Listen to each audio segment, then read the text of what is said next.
नमस्ते, माझे नाव आहे राजवर्धन प्रशांत इंगळे। नमस्ते, माझे नाव आहे श्रीवर्धन प्रशांत इंगळे। आज आम्ही भेळ बनवणार आहात।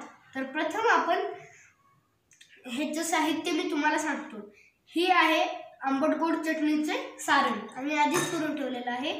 हे आहे मीठ, हे आहे मिरचीचा ठेसा, हे आहे तिखट, हे आहे चाट मसाला, हे आहे कांदा, हे आहे टोमॅटो, हे आहे शेव आणि ही आहे कोथिंबीर। तर आपण आता आंबट गोड चटणी तयार करूयात। प्रथम आपल्याला तर आपण पाव चमचा चाट मसाला टाकूयात। तर आता पाव चमचा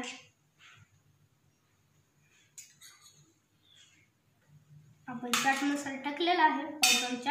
आता आपण मीठ पाव चमचा टाकूयात। मीठ पाव चमचा घेऊयात। चला, तर आता आपण तिखट पाव चमचा घेऊया।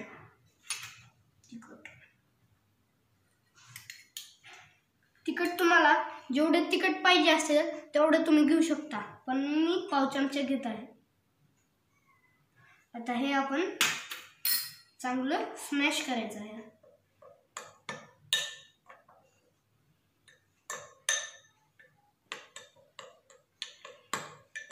आता ही झाली आपली आंबट गोड चटणी तयार।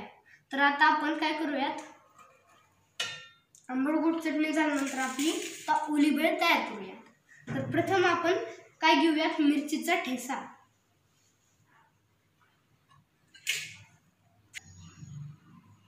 घेऊयात आणि आता ह्या मुरव्यात आपण स्मॅश करणार आहोत। तर आता तुम्हाला जेवढा मिरचीचा ठेसा घेऊ वाटतो तेवढं तुम्ही घेऊ शकता, मी थोडा घेतलेला आहे। आता आपण चांगलं मिक्स करूया।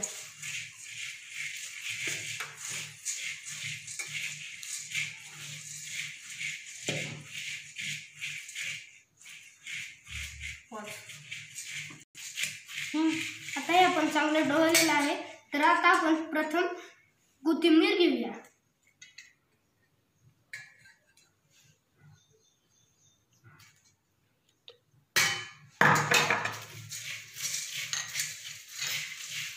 आणि नंतर आपण कांदा घेऊया।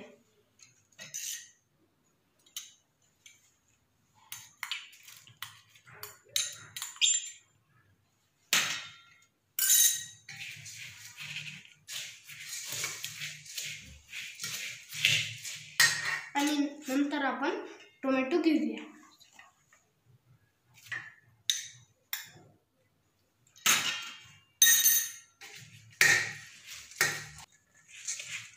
हे आपण मिक्स करूया। तर हे चांगले झालेलं आहे मिक्स। ह्याच्यानंतर आपण थोडी शेव टाकूया। आता नंतर आपण ही आपली आंबट गोड चटणी टाकणार आहोत।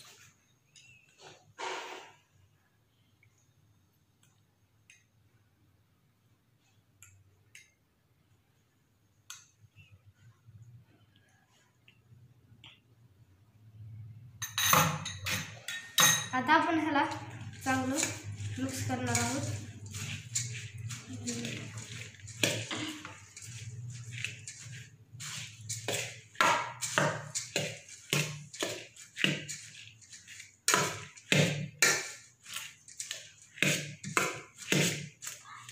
आता ह्याच्यानंतर आपण वरून थोडंसं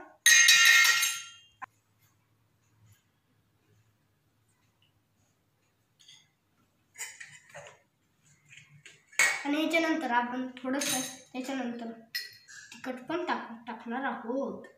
तर मग आता आपण थोडासा टोमॅटो ह्याच्यावर टाकूया। आता आपण सर्व करूयात। आता आपण ही ह्याच्यामध्ये टाकलेलं आहे। तर आपण डेकोरेशनसाठी थोडेसे वरील शेव टाकूयात।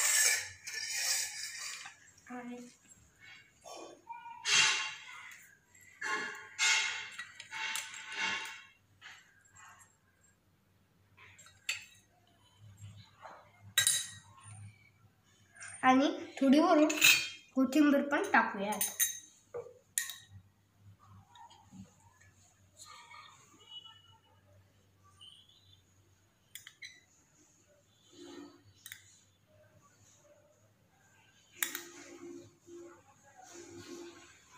आता हे टाकल्यानंतर आपण थोडा चाट मसाला टाकला आणि ह्याला आपण चांगलं ढवळूया. आता आपण थोडीशी त्याच्यावरून टोमॅटो टाकूयात. आता ही झाली आपली भेळ तयार. तर आता टेस्ट कशी झाली आहे? टेस्टी. धन्यवाद. धन्यवाद.